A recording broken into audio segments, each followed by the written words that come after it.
Welcome to this edition of When the Biomass Hits the Wind Turbine, a discussion of sustainable living and what that means to you and me. I'm Jay Warmke. And I'm Annie Warmke. And today we're going to talk about the latest in battery technology, or how to capture sunlight in a bottle. Wow. I don't know how you come up with these topics, but it's amazing. I'm amazed. So. You're giving me a look like not that amazing. Yeah. Okay. No, there is not goats. Anyway, so let's talk about how batteries work, because I think they're pretty complicated, aren't they? Well, you know, they are and they're not. You could make anything really complicated, but essentially all the way back to Alexander Volta, who created the very first working battery, which he called the voltaic pile. But there are really only three parts to a typical battery. There's an anode, which is the negatively charged bit, the cathode, which is the positively charged bit, and then there's an electrolyte that keeps these two things separated. And the way you get electricity is when electrons flow from one to the other. So if one's positively, one's negatively, and they're separated and they can't recombine because everything in the universe wants to get to some state of Zen, some state of harmony, then you get electricity flow when you create a circuit. And once those things are in complete harmony with each other, what do we call that when we're talking about batteries? Life? No.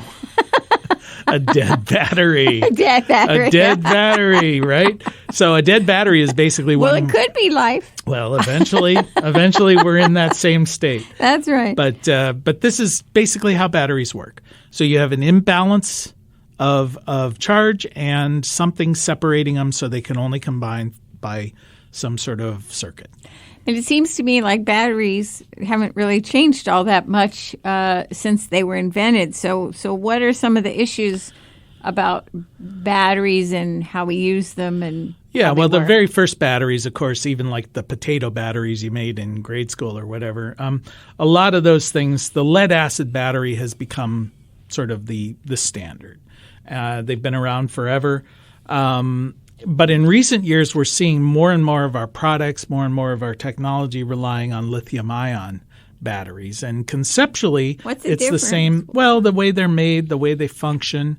There's really you've got a negative, you've got a positive, and you're keeping those things from mixing, having to go through a circuit. So in that way, all batteries operate the same. But there are certain issues around batteries that we need to address. One has to do with energy density, which is essentially how much weight, how much volume is there for a certain amount of energy this thing is going to produce. So the more energy dense a battery is, the lighter and smaller it can be. That's why lithium-ion has that advantage over lead-acid. That's why you don't carry around a lead-acid battery in your cell phone, because first you wouldn't be able to. It would slosh. It would slosh around. Yeah, but you're just pointing out that's energy density. Another has to do with charging memory. Some of the old NiCad batteries, for instance, you had to fully discharge them all the way because they would develop a memory, and that causes problems. The rate of how quickly a battery charges, that's another big issue. And we're seeing that with cell phones. I mean, you see any millennial, any teenage kid now is all freaked out about how long it takes for their cell phone to charge because they're out of communication for 10 minutes. So that's an issue. But electric vehicles are a bigger issue. If it takes you 6 hours to recharge your electric vehicle, that's a long stop at your local gas station, you know. But if it takes you 10 minutes, well, that's acceptable. So that's something that is changing in battery technologies. Self-discharge is another issue. We've all experienced this where you set a battery somewhere, a battery on the shelf or whatever, come back and it's dead. You know, if you leave it alone over time, it loses some of its charge. So that's how quickly they self-discharge. And they're coming up with batteries that don't self-discharge really at all. So you charge them and they're going to hold that charge for a long, long time. Life expectancy, how long is this thing going to last? That's a big deal, especially, again, with electric vehicles. If the major part of an electric car is its battery and the battery is only going to last a year, well, that's not a very practical car. But if that battery is going to last 10 years or 20 years, it becomes a big deal. So I want to ask the question when you bring that up. When you're talking about the different types of batteries and everything, what I just kept thinking about, well, what parts of these batteries are recyclable? Because it seems like they have harmful chemicals, and what they do to the environment when they're thrown into the garbage. And so what parts are... Well, lead-acid batteries have been a big success story from that standpoint. Even though you're really talking about sulfuric acid, which could be harmful, you're talking about lead, which could be very harmful environmentally. It is very harmful. Right, but about 99.9% of lead-acid batteries are recycled. So it has been very successful. In fact, when you go and buy a typical lead-acid battery, you have to pay a deposit. It's the old, pop bottle thing, where you get that money back when you bring back the old battery because it's recycled. Lithium-ion currently has a big problem in that regard, because even though it's a better technology for a lot of the reasons I was just talking about, they're not currently economically recharged. And recycled, recharged. They recharge fine. But recycling until they're dead. Yeah, until they're dead. And then they're thrown away. Yeah. But the problem with lithium-ion goes beyond that, because they're very environmentally harmful. Yeah. There's some issues around where they're harvested. Most of the lithium in the world, more than 50%, is in three countries, the ABCs, Argentina, Bolivia, Chile. Is Bolivia? I thought it was Brazil. No, Bolivia. Okay. And then there's also some in Tibet. They're in these very remote, arid, dry areas. Lithium is a salt. It's an element, but it is a salt. And so not only do you have the issue of extraction economies, where people are really put under any time people are harvesting, like the blood diamond kind of situation, you're really taking advantage of local populations in the mining. But they use huge amounts of water. Mm-hmm. In fact, there's some discussions in Bolivia that half of all of the water in that country is being used for mining of lithium. And they bring this up in these great huge pools, and they basically let the water evaporate, and then they harvest the salt. And if these pools break loose, there have been examples of massive wildlife kills, fish kills, livestock kills. Sense, doesn't it? So it creates a problem unto itself. And as we become more and more dependent upon lithium, that problem is just going to get worse. So how have lithium-ion batteries driven the electric vehicle market? Well, lithium-ion batteries have driven not just the electric vehicle market, but they've driven a lot of consumer electronics like your laptops, your cell phones. Cell phones would not be what they are without lithium-ion batteries. And a lot of that is because the cost of these batteries has dropped hugely, very dramatically. In fact, in 2010, it cost, and I know this isn't going to mean much to a lot of people, but it was basically $1,200 per kilowatt hour of energy that was produced, per 1,000 watt hours of energy. So in 2010, it was $1,200. In 2019, it was $156. By 2023, it's estimated it'll drop below $100. So really a factor of 10 or 12 times what it was just really a decade ago. So if the price is 1/10 of what it was 10 years ago, then clearly this technology is going to get integrated into a lot of products. And with the electric vehicle, as you asked, about 30% of the cost of an electric vehicle is the battery. So if you're now paying only 10% of what you paid even just 10 years ago, then those electric vehicles become more and more affordable. And not only is the battery getting more affordable, it's getting better. It's getting better in all of those measurements. But it seems wrong. Because okay, well, let's stop then. It shouldn't be cheaper because the true cost of these things are enormous to the environment, and also I think to young people, to children that extract these things. And so it doesn't make sense to me why it's cheaper. Well, that gets back to the whole economics of externalized costs. So, you could make the same argument about almost anything we consume, the plastics industries. What the true cost is, we don't pay. Yeah, we don't. But in very real terms, assuming all of those externalized costs existed before, it's a heck of a lot cheaper. Now, from an externalized cost, it's a bigger problem because as things get cheaper, you consume more and more of it. So those external costs get more and more. And those are going to be borne by the poorest people in the most remote regions. But I ain't going to fix that sitting here. I guess I don't have a solution for it, except we all need to just go to solar and wind. And there are alternatives on the horizon. All right, let's hear about new innovations in battery technology. In the world of Annie, lithium-ion is bad. And I'm going to agree with you on that, even though I'm kind of I love technology. I agree lithium-ion has to be a transition from lead acid to whatever is next. I hope we hurry up because it's really pathetic. Well, we don't know what's going to be next. The first step, like any new technology, is they're tweaking the lithium ion. So one of the things that they're experimenting with is lithium sulfur batteries. And lithium sulfur batteries use a lot less of these environmentally damaging components, but are also 4 times as energy dense. So essentially you're getting 4 times as much energy for the same amount of size and product and things of that nature. I just want to say, though, the reason they're doing that is because lithium is not unlimited. That's and true. They realize that, and also because these countries often have unstable governments.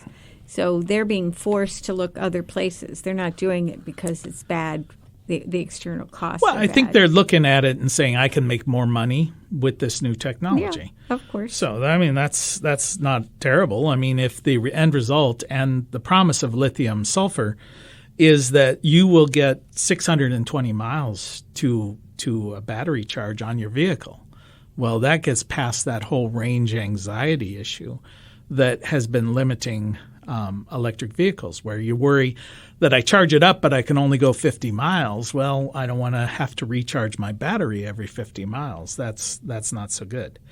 So that's an option. They're also looking at substituting silicon for the graphite that's in these batteries.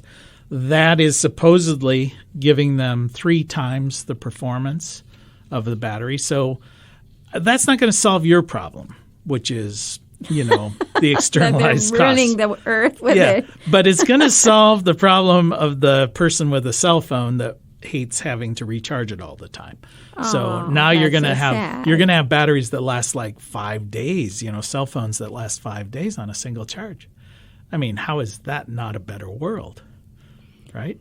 You don't want me to answer You're that. giving me so that are look. there other new innovations? Oh, there are always technology? new innovations. But before I get into the new and exciting technologies, there are some ways that they're handling the charging process. And there is a goal. They refer to it as XFC, or extremely fast charging. Everybody loves their acronyms. But the goal here really focuses on vehicle charging. And they're looking to be able to get 200-mile range with a 10-minute charge. And they're approaching that through some of the ways that they're dealing with temperature in the charging process. So it's not just about battery technologies. It's also about some of the innovations surrounding the way you manage and charge batteries. Inconvenience. Humans hate it. Oh, we certainly do. Yes. And speaking of inconvenience, I will remind you that you are listening to When the Biomass Hits the Wind Turbine with Jay and Annie Warmke. I want to remind you that it is indeed the end of the world as we know it. And thank God, but it's not happening fast enough. Not for you, but it is the end of the battery technology as we know it. Woo, woo, not woo. quite. Not I'm quite. ready. I'm ready. But there are other things I want Well, to. I'm going to give you a battery that I think even you will like, the saltwater battery. Saltwater batteries. This is technology that's been around for a while. There's a company called Aqueous, which is headquartered in Pittsburgh. Came out of Carnegie Mellon University. That's in Pittsburgh, right? Yeah. I don't think it's called university, is it? I don't know. It's called Joe. Okay, so Aqueon, they've essentially taken what is seawater, to a large extent, and created batteries that are fully functioning from this. They've won all sorts of awards about this for green. There's no harmful environmental risk. Yeah, good luck with that, because there's always a harmful environmental risk whenever you build up a technology. But there's no risk of explosions, no risk of fires, no corrosion. What happens to the salt water when you can't use the battery anymore? I don't know. You can dump it back in the sea. Full of plastic threads? Possibly. Who knows? Every new technology creates unintended consequences. So I don't want to say it is cleaner. Is it perfectly clean? Probably not. But now that IBM's gotten into the saltwater battery world too, people in the industry are starting to take this a little more seriously. Up until now, it was just a startup company funded in large part by the Bill and Melinda Gates Foundation. So that's where they got a lot of the money. There's another new technology out there called aluminum air. Aluminum air has a lot of promise for the automobile, for the batteries in automobiles. What this does is it actually uses oxygen from the air as part of the cathode within the battery. It's lighter, and the expectation is it can get more than 1,000 miles to the charge. So now you're starting to see this concept of taking new technologies as the electric vehicle becomes a thing. It gives a marketplace for some of these technologies that really didn't have an outlet before. And it's going to be exciting. I mean, if electric vehicles – now I'm going to look at you and think even this – you've got to view this as a positive, right? To get rid of the gasoline, the internal combustion engine, replace it with vehicles that are cleaner, not clean, but cleaner, and more economical. Just in time for people not to drive anymore. Yeah, except that's not going to happen. And, of course, you make these things more available. You bring the cost of driving down. What's the logical result? More people driving. I don't think that's true, but you go for it. I don't think so. I think people are driving less and less and less. Well, let's hope. That's for the millennials to decide. Yeah. There's some other technologies like gold nanowire technologies. They're integrating this into some of the construction techniques of batteries. And where this really comes into has to do with batteries wearing out. With this technology, they've done some testing and they found that you can recharge a battery over 200,000 times with no perceptible degrading of that battery. Wow. So once again, that's a good thing, right? You make a battery that essentially lasts forever. You don't have to make as many of them. Very anti-American. Yeah, we'll put an end to that. No, but they had to bottom out and threw it away like they did before. Mm-hmm. And there's another technology, foam batteries. Foam batteries sound pretty cool. But what that's doing is when you get into the architecture of a battery, as I mentioned before, there's an anode and there's a cathode. Those are essentially two-dimensional things. Think of them like flat pieces of paper, and the electrons are going between these two flat things through that electrolyte. But a foam battery takes that 2 dimensions and turns it into almost like a spongy structure of 3 dimensions. And the anode the electrolyte is the foam that surrounds a 3-dimensional structure. The net result of that is that they're longer lasting. They will charge a lot faster. They're non-flammable. I keep saying flammable. Non-toxic. In fact, with this battery, they said the only acid that they use is citric acid. But what's the foam made of? I don't know, foam. They claim that it's all like vegetable based, so it's non-petroleum. They're really looking at this as part of this whole idea of wearable batteries. They're really wanting to encompass your terrible. body. I know. Well, it gets worse when you start getting into. They're going to implant them into your eye. No, they want batteries with the clothing, and they recharge with the motion of the body. How could that be healthy? Probably not. But I think there's another thing like wireless charging, which is really super cool, right? That wouldn't be good at all. They're zapping you. I know. Well, what could be wrong with electricity flowing through? And you might be being zapped, but then I'm going to get zapped too, and I don't even want to. Well, it also what it does is at its heart, is when they're doing wireless charging, they're essentially converting electricity to sound waves, like inaudible. So we're all going to go deaf. Yeah, and the poor dogs are going to go crazy. But they're essentially then going to beam these energy sound waves. Wrong. I suspect that's going to cause some unintended consequences. Everybody better race out and invest in some kind of hearing aid. Well, business. some of the applications that they're billing, the initial applications, is, of course, wireless recharging of a mobile phone because it's too hard to plug these things in, and wireless charging of electric vehicles. But wireless, all I could think of is how it's going to influence how your body system operates. Mm-hmm. Is floating around is going to influence your systems inside your body. Hey, net benefits for the pharmaceutical industry, a win-win. So and the mortuary. Wow. Okay, well that's once again externalized costs. So that's terrible. Oh my God. But the people are going to benefit economically. Well, what the heck? All right, let me back up and basically say I am not advocating these as good I know versus that. evil. But you love technology, whatever. I do. And I find it super think cool. It's like when people say, "Oh, the atomic bomb," it's like not our fault that they actually used the discovery of atoms to kill people. All right. Like who couldn't see that coming? Apparently nobody. You're digressing away from batteries here. It's the same I don't kind of have any atomic batteries, I'm sorry to say. Not yet. Well, there is one. Hey, here's one. Okay. Solar-powered screens on electric devices. Basically, they've come up with these you can just put like a little screen cover on your mobile phone or your laptop, or it can be on a lot of things. And it converts the solar into a charging process for your phone. So you put it in on a window? You could on any window of any vehicle. So that's an option. It's not really a battery. Zapped anyway, everywhere. Yeah, it's not a battery technology, but it's a way of recharging or keeping these things charged. So it would just be a matter of you're just consistently feeding the system with energy, like you're plugged into the socket in the wall instead of having a battery that holds the energy for when you need it. Right, and so you're using solar to recharge these things where otherwise you might be using some other more damaging fuel. Yeah, it's better. Because it's not requiring a lot of chemicals. Well, remember when I said wireless charging takes electricity or energy and converts it into sound waves? Well, there is also a way of taking sound waves and converting into electricity.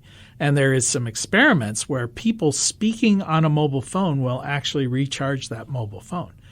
I know a lot of people that could do that. I know. It was probably burst into flames.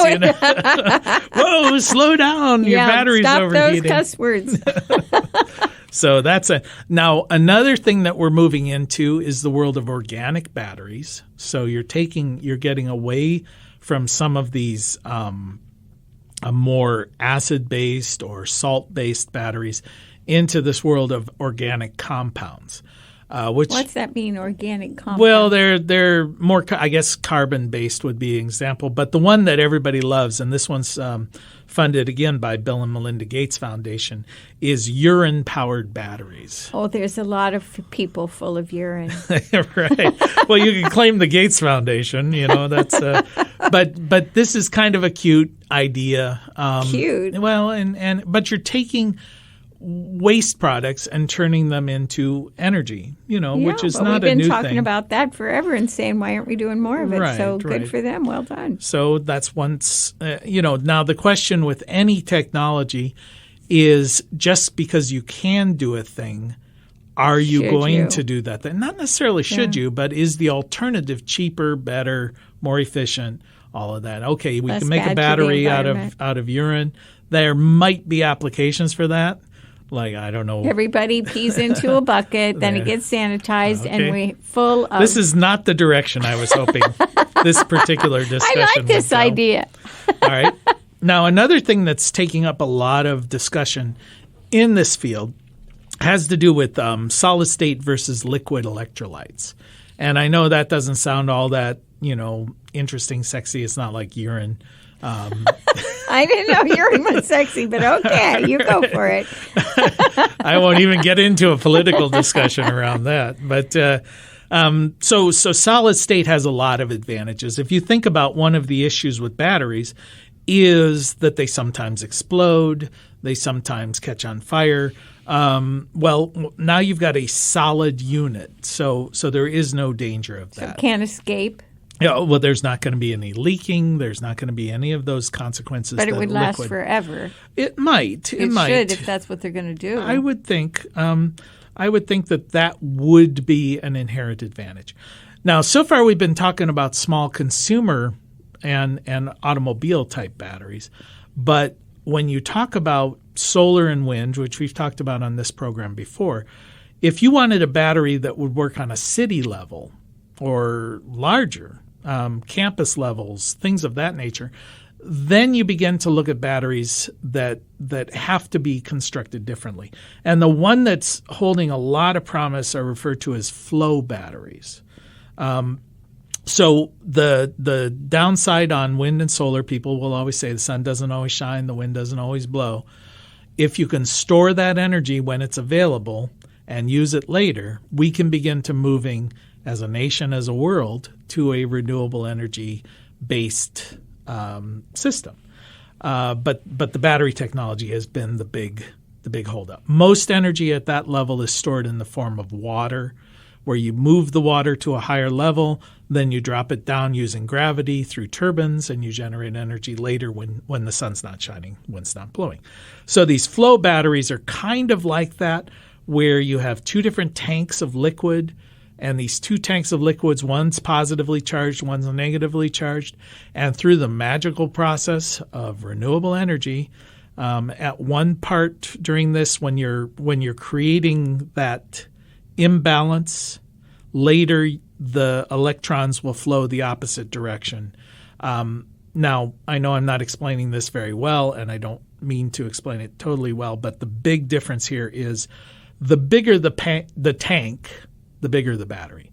So everything else stays the same, but you can just make bigger and bigger tanks of these liquids, and ultimately you've got a very cost-efficient way of backing up the electrical grid. So that's going to be huge. Well, the thing that I keep thinking about is where is the government in all this? Because the reality is this takes money for research and development, and I feel like that's had a lot to do with why battery technology has not moved forward at a faster pace. Well, batteries are the next big frontier in renewable energy, and we're beginning to see this innovation. We're not yet even to the floppy disk age of batteries. We're just getting started. But pioneering days. It's really exciting, and it's going to be huge. I mean, this is where the billionaires of the future are going to come out of the energy storage industry. And it's not going to look anything like what we currently experience.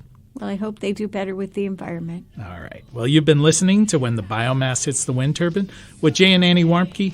We want to thank our Emmy Award-winning producer, Adam Rich, and we want to thank you for spending just a little bit of time with us. And as your grandmother probably told you, the secret to a happy and sustainable life is? Play nice with others, clean up your own mess, and take better care of your batteries. Okay.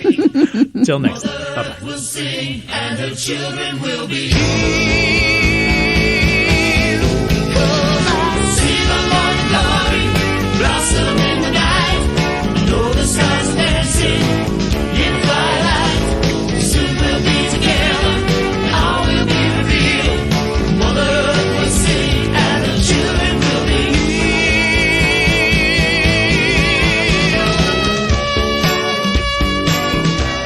You can find more information on living sustainably in our unsustainable world at bluerockstation.com.